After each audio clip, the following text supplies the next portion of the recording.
A sharp, desperate cry from the living room that made Catherine drop the dishes in her hands. She rushed toward the sound, her heart pounding, already fearing the worst. And when she found her son, Tom, doubled over and clutching his shoulder, she knew something was terribly wrong. He was in agony. Pure, raw, unbearable pain radiated from his right shoulder. His face twisted, his breathing shallow. He tried to speak, but the words came out as sobs. Every tiny movement made it worse, like electricity jolting through his body. Catherine froze for a second, just a second, but it was enough for the panic to settle in her chest like concrete. Then instinct took over. She grabbed the phone, fingers trembling as she dialed 911. Her voice cracked as she begged for help, barely able to form the words. She didn't care if she sounded hysterical. Her son was in pain, and that was all that mattered. When the ambulance arrived, the paramedics worked quickly, gently lifting Tom onto a stretcher. Catherine climbed in beside him, clutching his free hand as the sirens wailed. She didn't know it yet, but this was the beginning of the longest 2 weeks of her life. Tom was 11 years old. Bright, curious, always building something. Sandcastles, Lego cities, wild contraptions out of sticks and glue. He was the kind of kid who didn't just watch life go by, he chased it. And now he was lying in a hospital bed, silent. Tests, scans, blood work, they moved fast, too fast.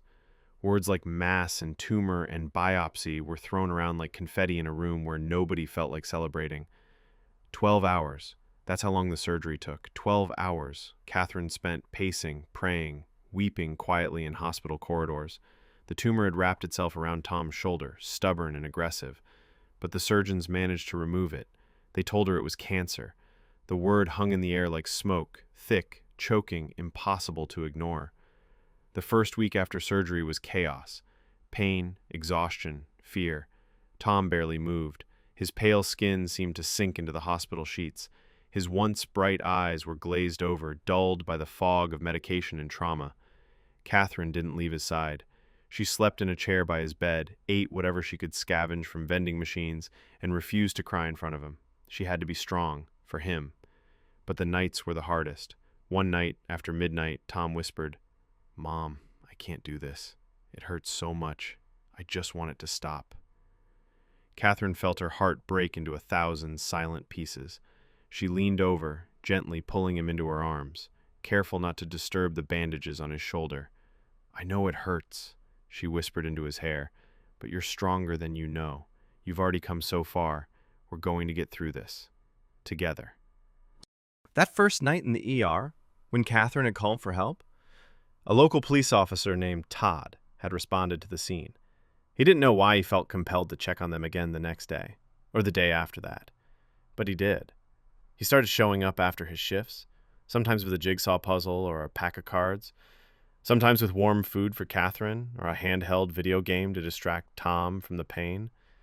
And slowly, almost invisibly, he became part of their daily routine. One afternoon, he sat beside Tom's bed and told a story about chasing a rogue chicken through traffic. Tom laughed, and for the first time in days, Catherine heard the sound of her son's joy echo through the hospital room. It was like light breaking through clouds. But the darkness wasn't done with them yet. The oncologist didn't sugarcoat it. The cancer was aggressive. There was a high risk it would return. Chemotherapy and radiation were non-negotiable. Tom was still recovering from surgery when the treatments began.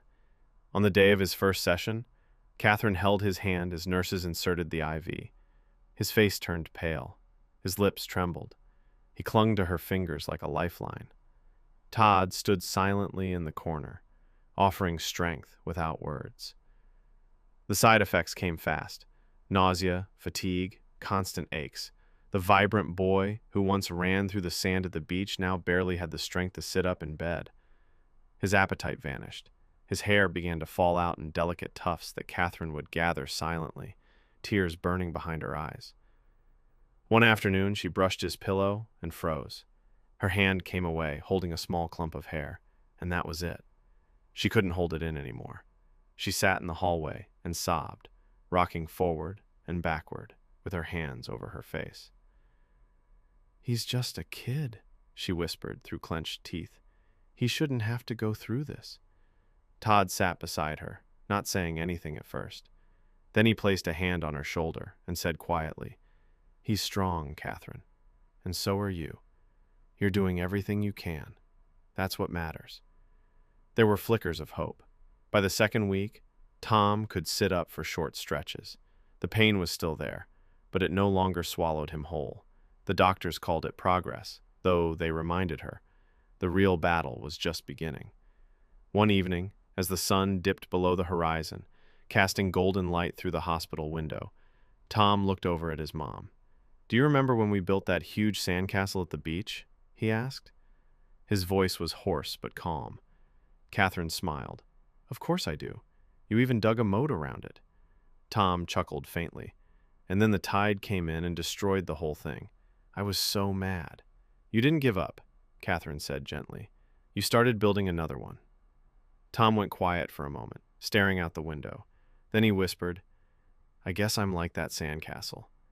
Catherine tilted her head. "What do you mean?" "The cancer is the tide. It tried to wash me away, but I'm still here. I'll just keep rebuilding." Her throat tightened.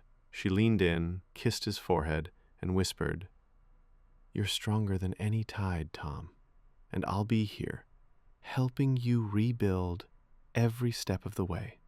As the second week drew to a close, the unlikeliest of families had formed. Catherine, the fierce and exhausted mother; Tom, the boy who refused to quit; and Todd, the stranger who had walked into their lives and never left. Every evening Todd brought something new, a board game, a funny story, a takeout meal. They played cards, watched old movies, and stole moments of laughter from the jaws of fear. One night, as Todd packed up to leave, Catherine walked him to the door. Her voice wavered as she spoke. "I don't know how to thank you. You've been there for us in ways I can't even put into words. You've become family." Todd looked at her, his eyes soft. "You don't have to thank me. You and Tom, you've changed my life too. I'm just glad I can be here." From his bed, Tom piped up. "So does that mean you're officially part of the family now?" Todd grinned. "I guess it does, kid. Looks like you're stuck with me." And just like that, laughter filled the room again, a rare and precious sound that somehow made the hospital walls feel a little less cold. Catherine didn't know what tomorrow would bring. There would be more treatments, more bad days. There would be moments of fear so intense they'd steal the air from her lungs. But there would also be moments like this, moments of laughter, of love, of light piercing through darkness. She looked at her son and saw not just the boy he was, but the fighter he'd become, the sandcastle that refused to be washed away. And she knew deep in her bones that no matter how high the tide rose, they would keep rebuilding. Together.